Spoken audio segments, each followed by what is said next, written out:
What's up, Dolphins? Dennis Sullivan here, Sports Snippets, Sunday evening, December 22nd, here to discuss the Miami Dolphins victory, overtime victory that is, over the Cincinnati Bengals by a score of 38-35. If you like the content of this video, please do not forget to like and subscribe below. Go ahead, ring the bell as well. Let's get into the game, guys. What a fun game to watch. Let's discuss it in further detail. Boy, I tell you. Oh, and before we get into the game itself, happy holidays to you. Hope you're having a great holiday season here. Great time of the year as we also round out 2019. We head into a brand new decade. Isn't that amazing? Heading into the 20s. The 20s are almost here, guys. But let's get into the game, shall we? All right. It was an amazing game, guys. It really was. I'm thinking we had it in hand. I'll get to that in a little bit as far as I officially thought we had this game easily put away. Obviously, that was not the case. It all worked out in the end, all right? It all worked out in the end. So let's get into some observations, discussion, and my thoughts of this win, the fourth win for the Dolphins this season, which brings me to point number one on the Snippets board, and that is, can you believe it? Can you believe it that the Dolphins are actually 500 since that Monday Night Football loss? Played one Monday Night Football game this year against the Steelers. We lost that game by about 2 touchdowns, as you recall. That would bring the record of the Dolphins to 0-7. Since that game, since that loss to the Steelers, in the last 8 games, the Miami Dolphins, get ready, guys, are 4-4. There is no way anyone was going to tell me after an 0-7 start that this team would split its last 8 games, or split its next, in this case, last 8 games. No way. I definitely give credit and attribute that whole thing to the coaching, mainly to head coach Brian Flores. Outstanding job keeping this team together. I really am excited to have this coaching staff moving forward into next year, and I certainly hope the years to come. And I wouldn't say something like that normally unless I really believed it. I wouldn't just say something like that just to kind of stay positive and maybe we'll win 5 games next year kind of thought. I really think with this coaching staff we have a chance to once again be a high respected quality football team year after year. So great to see. Point number 2, everyone. If you like offense, this was your game. Let's discuss. This was one of the more offensive-oriented games, really, of the season. Fantasy football players out there, I hope you had some players in this one because there were stats everywhere. To start, we had 73 points scored in the 38-35 overtime victory for the Dolphins. 73 points, that's a lot right there. There's over 800 yards passing in this football game and 8 touchdowns versus only 1 interception. So that's a lot of offense, guys. Over 800 yards passing, that's a lot.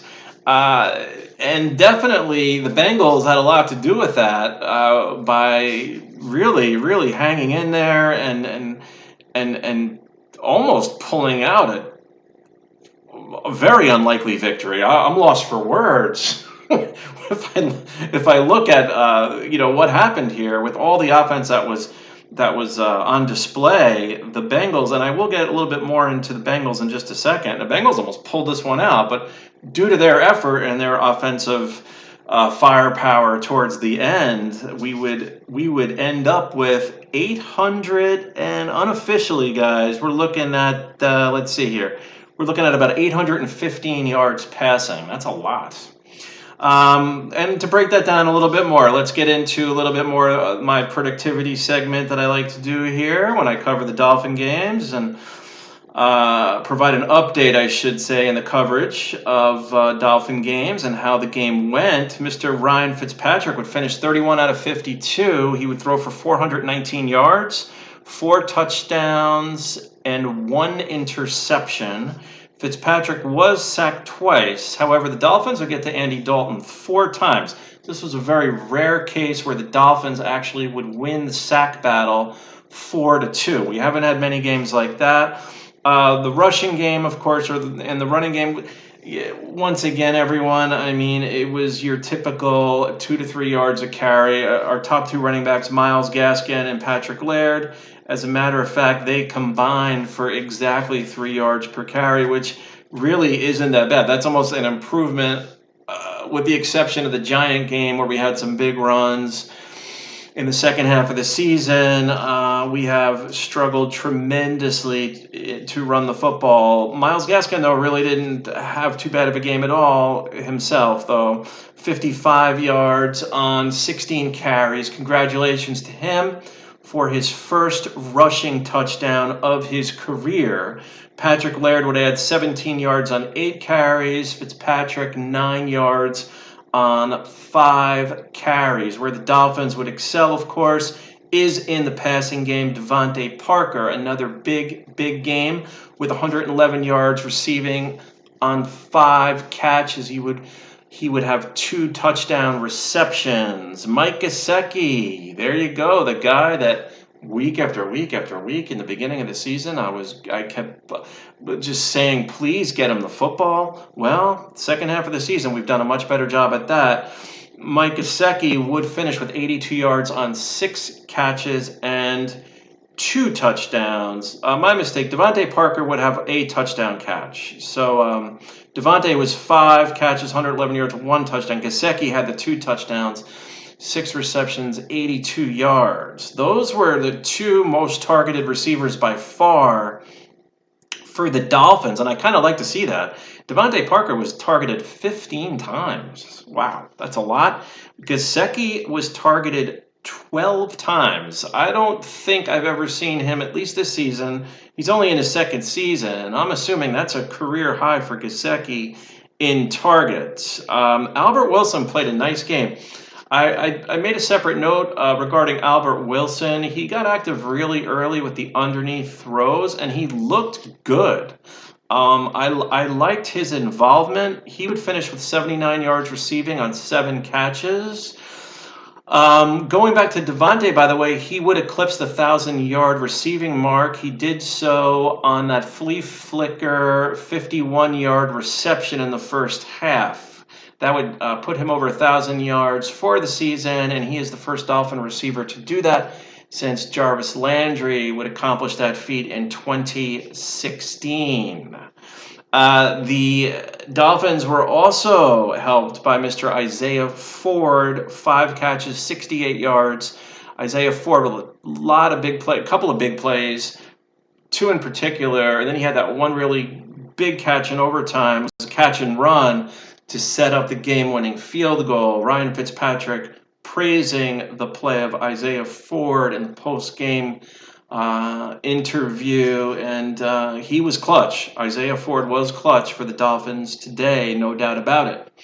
Allen Hurns, 2 catches, 41 yards, nice contribution for him. So the Dolphins moving the ball everywhere. When it comes to throwing the football, the air attack was in full force today, everyone. So that was great to see. For the Bengals, Andy Dalton played a very nice game. He completed 33 of 56 passes for 396 yards. He would throw 4 touchdowns. He was not intercepted. As mentioned earlier, he was sacked 4 times. The Bengals, much like the Dolphins, would have trouble running the football. Now, the Cincinnati Bengals have been running the ball well as of late, but not today. So let's credit the Dolphins' defense in that department by holding Joe Mixon in check. He's a good running back that the Bengals have. He would only rush for 50 yards on 21 carries. So I think that was a key to this game in us holding Joe Mixon definitely in check. As has been the case in several games this season, even during our 4-win, 4-loss little run we've had here, if that's what you want to call it, the last 8 games. Once again, though, the Dolphins do allow a big receiving game to a top receiver, and we did so again. Tyler Boyd with a huge game, 9 catches, 128 yards. And 2 touchdowns. John Ross III, 84 yards receiving on 6 catches. Tyler Eifert would contribute 4 catches for 57 yards and a touchdown. But Eifert was the guy down the stretch. I mean, in regulation, it was the Tyler Eifert show. I mean, he was he was everywhere all of a sudden. You know, when they scored the touchdown. At the end there, it was like they just threw it up for grabs in a sense. Eifert, a very big player, big receiver, he's a tight end, would come up with the football. So he played a nice game. He was definitely, you look at Isaiah Ford for the Dolphins in the clutch was huge. Tyler Eifert was huge for the Bengals in the clutch, and credit to him. Nice game for him. Alex Erickson would contribute 55 yards receiving for the Bengals on 6 catches, and CJ Uzomah would have, I hope I pronounced that correctly, 37 yards receiving on 4 catches. He did score a touchdown. He would be credited with a touchdown catch. Defensively for the Dolphins, we did have a handful of players who I thought would come through. Jerome Baker, just to name a few though, Jerome Baker had 7 tackles, 5 assists, and was credited with a half a sack. Zach Seiler, 3 tackles, 4 assists, and a sack. For the Bengals, Jermaine Pratt was all over the place with 11 tackles and an assist. Sean Williams played a nice game with 8 tackles, 5 assists, and a sack. And Darquez Denard would have 6.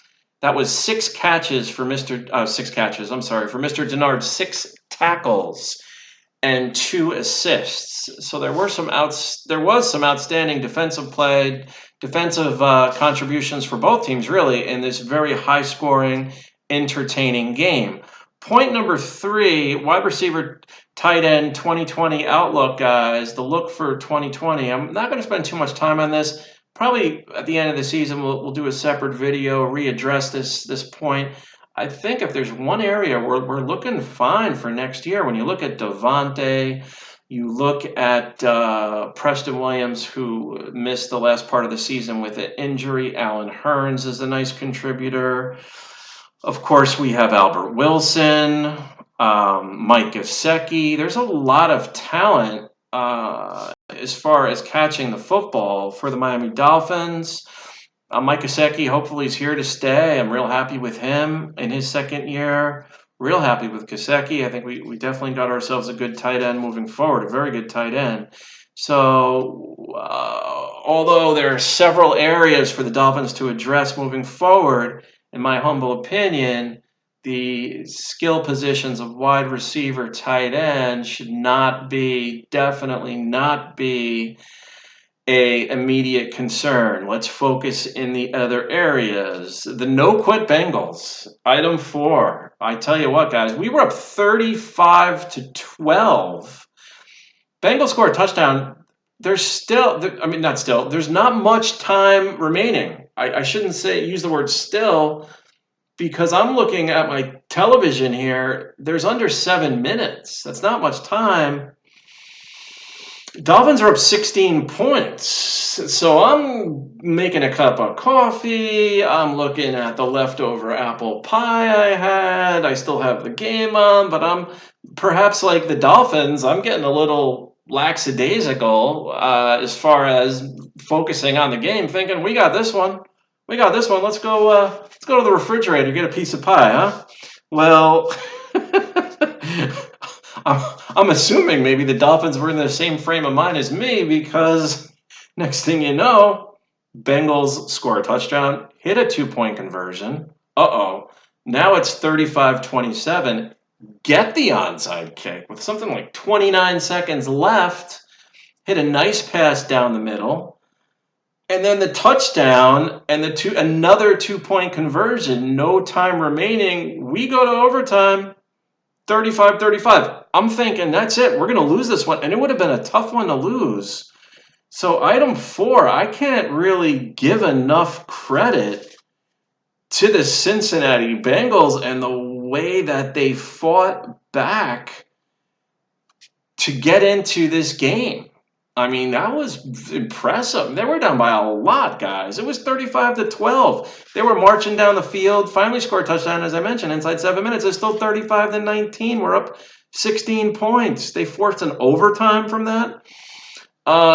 Credit given to Cincinnati Bengals. I know they're 1-14, but still. And you know what? That's good for the league. That's a great thing for the NFL when you see this team has the worst record in the NFL, and the way that they battled back and almost pulled it out. We're fortunate, Dolphins, to pull that one out today in overtime. I'll take it. I'm happy that we won the game, but it was a close one, very entertaining one, and a close one. Interesting point made by the announcers today on the telecast, how they discussed about some of the Dolphin players battling for careers.